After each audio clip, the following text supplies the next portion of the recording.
podcast is part of the Sports Social Podcast Network. Hello, this is your host, Les Bubka, and welcome to today's episode of Anxious Black Belt, a podcast that focuses on karate, mental health, and everything in between. If you enjoy my content and would like to support, there's few easy ways to do it. First one is simply to listen to another episode. This helps a lot. Second one, you can buy me a coffee via buy me a coffee link in the show notes. And the third one is to support my work. I'm an author and selling few books. You can find them on Amazon or directly on my website. Link in the show notes below. If you would like to stay up to date with what's coming up, be sure to follow me on social media at Les Bubka. And now let's get back to the show. Enjoy! Welcome. Mornin Karate Thought 5. Today's topic, Kumite. Literal translation of Kumite means grappling hands. Although most of a martial art is now using it as sparring. There's many versions of sparring, starting from very old-fashioned Bogu Kumite, where old masters were trying to do full contact activity with a headgear, Bogu suit, so all protection, everything allowed. Then karate moving to Japan, the competition arising, and sparring changes. Now we've got development of a Shotokan way of sparring with a linear attacks, fast blitzing, punch, get out, everything with a super speed to get the point. We've got a version from Japan as well, from Kyokushin, knockdown karate, so you can do full contact, no protection, but there's no punches to the face to prevent the injuries, and challenge yourself, introducing 100-man kumite, 50-man kumite, 30-man kumite as a test of your spirit. Fighting with fresh opponents every 2 minutes, new person comes in, and you pushing yourself to challenge yourself to see what you can achieve and how far you can go with your body and your mind. Other version is American point sparring, where the focus is on the one technique scoring, lots of high kicks, lots of fast movements. Everybody's preparing just to score 1 point and stop. Then we've got a Enshin karate, so knockdown with throws, takedowns. We've got karate combat, where it's full contact, kicks, punches allowed to the head, but there's no thigh kicks. The growing in popularity is a vertical and ground grappling, which I think takes karate back to its roots. I think karate is a system of a self-protection with a heavy focus on grappling, and you can see that from the kata, all grabs, pulls and stuff. If you're interested in what kata is, video link above. But there's many ways of sparring. People can test themselves. There's different approaches to how to do sparring within the dojo, different culture to execute it. Some people don't do it at all. Some people do it once a month. Some people do once a week. Personally, we do sparring on every session. It is one of the 3 parts of our training, so it's at least half an hour of sparring. I believe this gives you the best chance to grow and learn actual fighting. If you do it once a month, this is not enough, and you're out of your depth when it comes to somebody who's practicing more.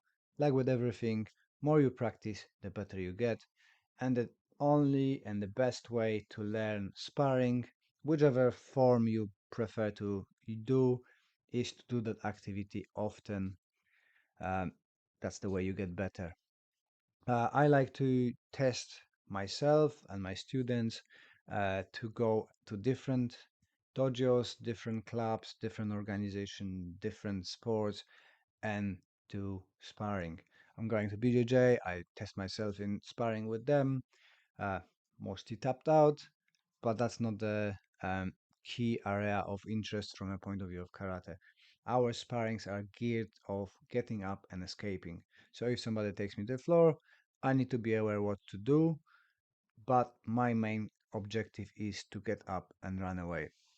Similarly, if we do vertical grappling, so we're doing kata sparring, um, objective is to get out and escape from the bad situation. So again, many versions of sparring. Now we're getting a kind of restoration of a grappling within karate. So we've got the kata applications sparring where you use the kata to play with them, and something similar to wrestling. You try to fit those applications in a gamifying sparring. This increased learning, we learn through the fun, and gives a little bit better results than trying to force students to go and do something prescribed.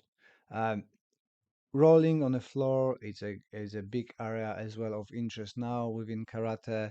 Kind of discovering that after UFC that everybody needs to know a basics on the ground and standing up. We do focus on that as well, trying to not be surprised by person taking us down and doing some moves. Obviously, it's not the same level as BJJ, and we're not planning to have it the same level, but you need to be aware of all ranges to be able to perform.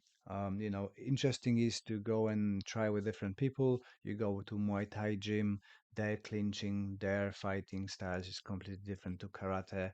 So if you've got that awareness of what you might expect, it's easier to transition and makes karate a bit more kind of holistic on the stage of fighting. I spend a lot of time in knockdown karate, so this is kind of my natural environment, and it takes a long time to switch from one format to the other. That's why I like my students to do everything and try everything so they can choose whatever they like, whatever they want to focus on.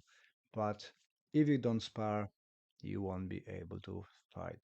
The sparring is the best way to learn how to fight. You've got a real live opponent moving around, trying to counter whatever you do, trying to win as well.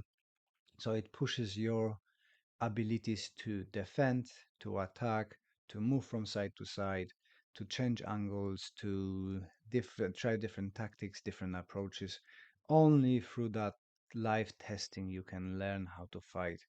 If you think that you can watch the movies, do some katas, and be good at actual fighting, this is a bit misleading. You lying to yourself. You need to go out there, put the gloves, whatever you need to do, and spar.